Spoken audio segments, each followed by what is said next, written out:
All right, there we go. That actually took a second to freaking set up because this guy would love to jump into this bowl of egg whites and go totally crazy. So I've got to kind of, yeah, look at him. He's freaking out. I've got to defend it. I don't want to put you away, but he's freaking crazy. I don't know. I've never had a cat, well, at least my family cat, never messed with our food like this. Come on, guys. Don't want any freaking fur in here. But either way, I think I might just have to hold this for now. But yeah, full day of eating. It has been a little while. So, what have I been eating? I mean, it doesn't change much, right? So let's just break down the basics, right? You got 3 individual macros that you're always worried about at any given time. Bulking, cutting, dieting, whatever. So that's going to be fats, carbs, proteins. For me, today, my goal is to hit 250 grams of protein, 50, 60, definitely not more than 70 grams of fats, and then 300 grams of carbs.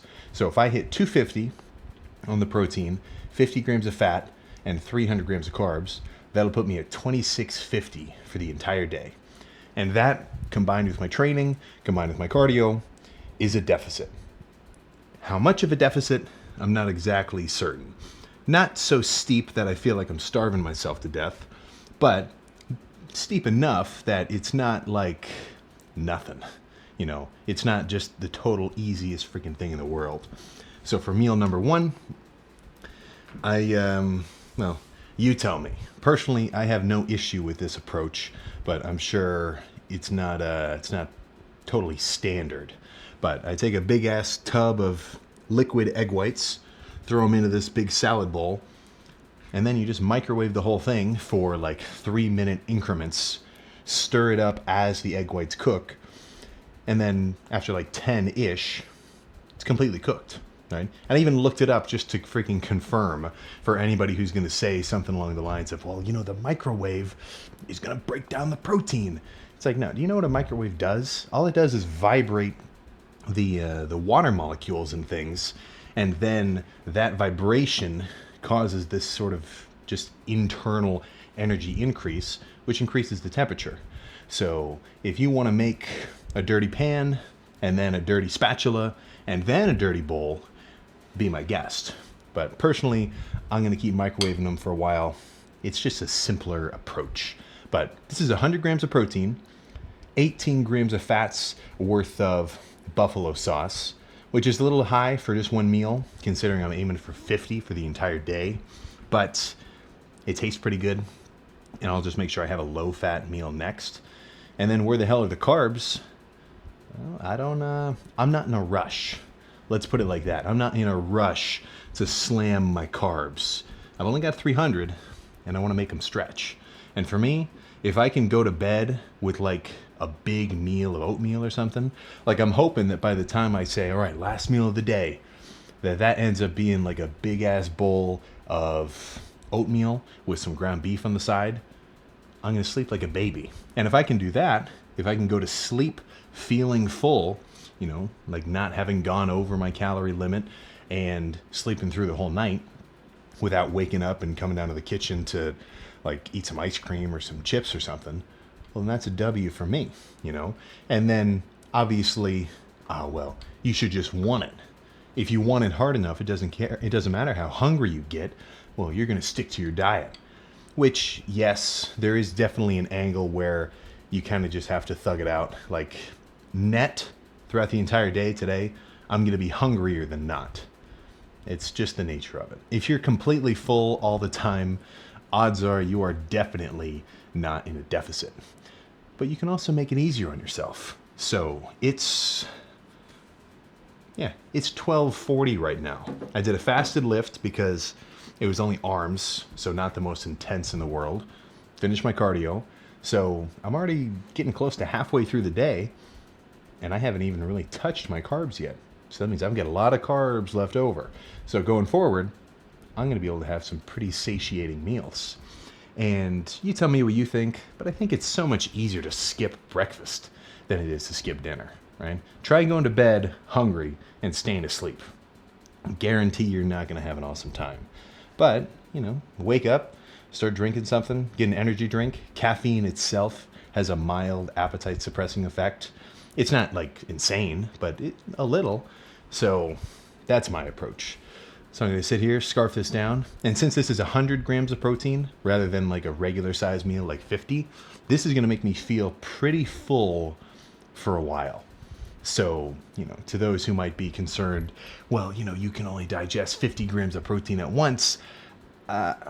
Dude, you're going to break it down as necessary. I would not eat my full day's protein in one meal.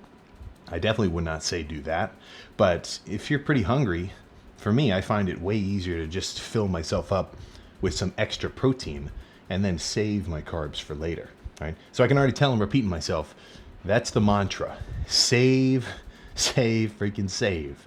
Because if it's 6 o'clock and I'm already at 2,300 calories, let's just say I'm screwed. Let's just say, crap.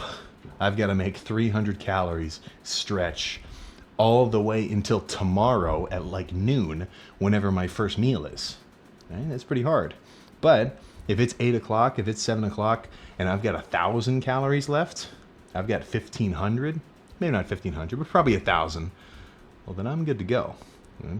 Because my main goal, as I'm trying to get a little bit leaner before I start my real I guess it's really going to be a winter bulk this year, is to just stick to my deficit, stay lean, keep doing my cardio, and then by saving my food for later in the day and keeping my eating window typically around like noon to 10, so like a 10-hour window, makes it a little bit easier.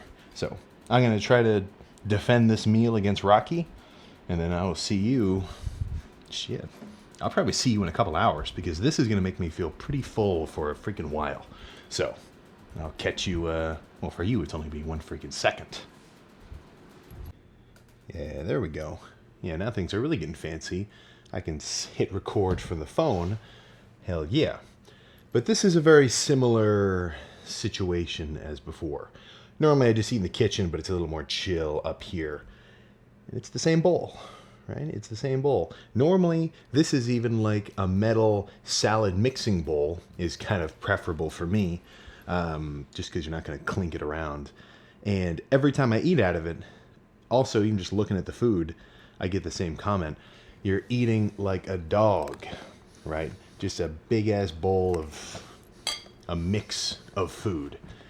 And I don't necessarily understand the analogy, right? Because what that tells me is you see someone eating a meal like this, and in your mind, if you had to eat this in the master dog analogy, somehow you relate with the dog and not the master, right?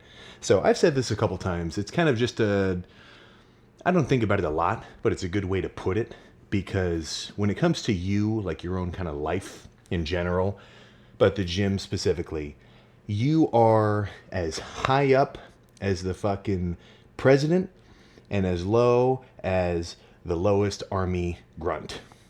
I'm not putting down anybody, but I'm just saying, like, that's a disparity, right? You get to do the cool shit, but you've also got to do the bare bones footwork that isn't very fun. And that's just the way that it works, right? Here's the pyramid. At the top is an insane pump, right? Or for me, at the top is doing a bodybuilding show. And not even that, but just being crazy big and shredded, looking cool, right? That's pretty much all fun. That's all fun and cool and sweet.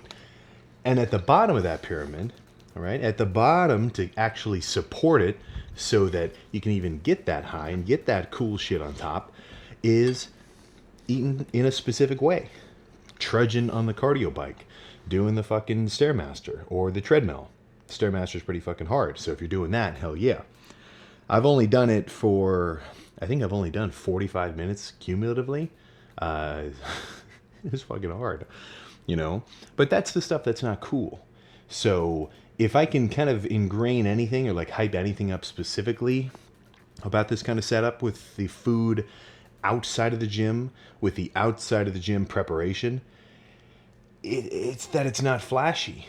And that's the point, because if it was, well, then it wouldn't really work, right? I mean, it's fun when I do like way back, doing a bulking full day of eating of like Cinnamon Toast Crunch and Wendy's and burgers and just junk and, whatever else. And if you're bulking and you're really putting size on, depending on your metabolism and if you're actually doing your cardio, I mean, you can get away with some of that. So I'm not saying that's inherently a problem, but for every wave and for every tide, it's going to go out, right? It's got an equal and opposite sort of reaction, yin and yang, freaking plus and minus. So for as long as you've been grubbing, at least for me, because I go back and forth between off-season gaining size and dieting, maintaining size while getting leaner, right? Back and forth, the tide flows. Go from eating a crap ton of food to being much more controlled and much more specific. And when I flip that switch, it's flipped. Like I'm actually getting a lot better at it now, where I'm not even like struggling not to cheat. Like I'm not even struggling to drive past Cane's or go into Sheetz and get like a Mountain Dew Zero or something while I'm filling up gas. I'm not walking past the treat section thinking, "Ooh man, yeah, I wouldn't mind some fruit snacks right now," because it's just not part of the freaking program, right? I want to get leaner. Over these next 6 weeks, about 6 weeks is pretty much it. I want to get legitimately leaner. I want to give myself an awesome starting point for this wintertime gaining phase. And not only that, but I want to get leaner because being lean is cool. I saw myself pretty lean in March for these bodybuilding shows, and I kind of want that look again just because I fucking like it. And to do that, I'm eating shit like this. So I've got 75 grams of protein worth of shredded chicken, half of a full sleeve of plain unsalted rice cakes. So that's 7 grams of carbs each, so 49 grams of carbs. You could effectively say 50, but 49. And then, wait, what am I saying? Crap ton of mustard, which no calories, so don't worry about it. And then some low-fat mayonnaise. So 3 servings worth, 9 grams of fat, plus the fat that's in the chicken, kind of all adds up, I think, to about 23 total. So it's kind of a little bit of a fat-heavy meal. I said I was going to do a no-fat meal, and then here I am eating 23 grams in one. But this is sort of my take on the bodybuilder turkey sandwich. Because when I started working out, the only macro that I would track was turkey. Or not turkey, but was protein. I'd make sure I hit my fucking 200. Actually, at the time, I was doing 350 grams of protein. Because I was thinking, all right, well, shit, man. I'm 180 pounds. 1 gram of protein is good. 2 grams has got to be better.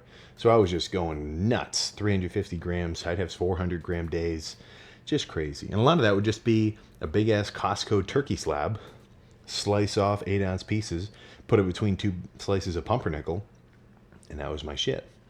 So this is kind of a Sam-centric meal. But all mixed up in a bowl. I mean, I like doing a deconstructed burger in the same way. 8 ounces of ground beef. Same thing. Half a sleeve of plain rice cakes, mustard, low-fat ketchup, low-fat mayo, relish. You mix the whole thing together. I mean, by the time you're actually chewing on it, you got a badass burger, man. So it's I've got these 2 opposing forces, right? One is the ability to lock in and just eat diet-friendly foods, which if you don't have any of that, well, then you're pretty much screwed. Because you're going to only limit yourself to like microwavable mac and cheese and door dashing crumble or, having a 4 for 4, right? I'm sure I would love to see the analytics of like corporate office of Cane's and Wendy's because they get all your information. You're paying by card and they know how many times you go. I wonder how many people are getting all their regular caloric needs purely from fast food. You can have some, not all the time. So if you've got absolutely no discipline, well, you're screwed. You need some. But I also want to make it easier on myself. So I try to make sure that the meals I eat fit my macro goals, but also fit my own kind of personal preference. So for me to sit here and scarf this whole bowl down, hell yeah. Honestly, I'm hungry. This is pretty filling because of all the crushed up rice cakes mixed with the chicken. The rice cakes are very low density, so they kind of fill up space. So by the time I'm done eating this, I'm going to feel pretty fucking full. And I've already eaten a bit of it just before even hitting record because I didn't want to wait to finish talking about it to start eating it. But I'm not going to make this like an ASMR kind of deal. So I guess I'll just sit and, get some scoops of this while we talk about meal number 3. So what does that actually put me at here? So 1,349 calories at 5 o'clock in the evening once I eat this. So I haven't eaten it yet. So by the time I'm done, I'll be at 1,350. Totally ahead of protein-wise. Fats are getting close to the limit. But I've got 230 grams of carbs left. That's pretty good. That's basically what I was saying earlier, back into 6 o'clock. So I might have some treats. I might sneak some treats in here. We'll see what happens. But either way, I'll freaking see you for meal number 3. There we go. Yeah, we're getting real acquainted with this room. So I did not make this meal. This was prepared. This was prepared by you-know-who. 3 chicken thighs, about 25 grams of carbs worth of rice, chopped vegetables, feta, and then a little extra protein because chicken thighs, a little bit on the fattier side. So by throwing some shredded chicken on the side, a little bit of hot sauce, I can get a little more protein without the additional fats. Now a little fats, you're not screwed, but I'm trying to, at least mitigate my intake a little, just a teensy bit. So this thing is looking like 60 grams of protein, 25 grams of carbs. Actually, honestly, I'd rather overestimate than underestimate. Let's really make that 35 grams of carbs. Not to mention the 3 rice cakes with some zero sugar maple syrup that I had as a little bit of a snack between my last meal and now. So that puts me at 2,071 calories so far. 150 grams of carbs, 59 grams of fat, so I went over a little bit. But that's fine. That just means I'm going to eat slightly less carbs to make up for that change. And then protein, after this, 235. Hell yeah. And I don't actually mind going over on my protein a little bit. I certainly recommend a gram per pound, but it can fluctuate. If I have a day where I only eat 200 grams of protein, you're not screwed. And if I had a day where I had 400 for whatever reason, maybe I was at this has never happened, but maybe I'm at like a freaking meat smoking festival and I'm just eating half pounds of meat all day, I wouldn't be screwed either. But a gram per pound, good rule of thumb. So we're going to get this food eaten, and then I'll see you for, I say meal number 4. It's more like just a before bed snack. So I'm sure it's going to be a little less basic, but I'll see you for that. What are you doing over there, buddy? What are you doing? Looking for scraps? Yeah, there's nothing in there, not for him. He doesn't know that. He doesn't freaking know that. And that brings us to the end. So, just now, took a stop into the fridge, grabbed half of a chicken thigh, a few more scoops of that sort of like a vegetable salad, tomato, cucumber kind of situation, like vinaigrette. And then now I'm gonna have 3 of these, 3 little freaking ice cream bars. Now, they're not that bad, because these ones in particular, 1 gram of fat each. It's pretty damn good. Ice cream bar isn't the right word. A yogurt bar is the right word. 1 gram of fat each, 18 grams of carbs each. Right? So that combined with some of that chicken and then the vinaigrette sauce and everything, and 3, this is the first one. I'm gonna have 2 more. I'm gonna have 2 freaking more of these. Is leaving me at 2,544. 255 grams of protein, 72 grams of fats, 219 grams of carbs. I've actually got room for a few more carbs. But I think I know where they're going to come from. They're going to come from a couple of vitamin, or not vitamin, but raw creatine gummies. So if I have 5 grams of creatine worth of those, that's going to count as 10. So let's really count that in there. That puts it at 2,584. That's pretty damn decent. And that's what I'm aiming for. So the day is complete, assuming I have these 3, go up to bed, stay asleep, and then wake up the next morning for some hamstrings and shoulders, or maybe hamstrings and forearms. I don't know. Hamstrings are for sure. Everything else is kind of TBD. But assuming I go to sleep and don't come back for any more food, which I'm not planning on, well, then I'm golden. I did my cardio. I burned my calories doing that, not to mention the regular lift. Hit my macros as planned. And I get to end the day with a little treat. And for me to go to sleep after eating 3 of these is a pretty damn good scenario, if I say so myself. So that's fucking it. I guess you'll see in the next hamstring day and shoulders or whatever workout that is, how that workout progressed. But this is really the plan. The next 6 weeks, keep that intake in the mid 2000s ish. Maybe a refeed crazy day, but honestly, I'm probably not planning on it because I really do want to get leaner in these 6 weeks. And as much as you can justify a refeed, you're really just justifying a freaking cheat day, if we're being real. So, sure, man. That's all. I can eat these, brush my teeth, and I'm going to bed. So that's how a 236-pound Sam gets to 235. And then we'll get to 234, 33, maybe 32. I don't know. If I'm waking up at 232 by the end of August, that's going to be a pretty freaky look. That's going to be like a few weeks out from show look. Maybe more than a few, but that'll be where I want it. So I'm going to enjoy this treat as the ender for the day. And I'll see you tomorrow for a regular ass lift. Hell yeah.